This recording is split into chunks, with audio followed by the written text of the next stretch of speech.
Switching carriers but want to keep your number?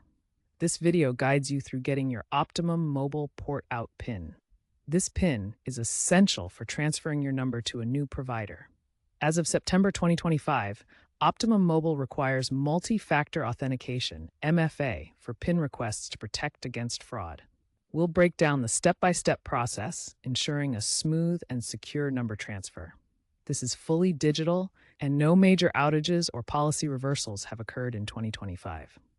First, ensure your Optimum Mobile account is in good standing with no outstanding balances or disputes. Second, log into the Optimum app on iOS or Android, or visit optimum.net on your computer. Third, navigate to the Account or Profile section and select Port My Number or Request Port Out PIN. Fourth, provide your personal details and complete multi-factor authentication, such as entering a code sent to your email or phone. Fifth, once verified, your PIN will be emailed or texted to you.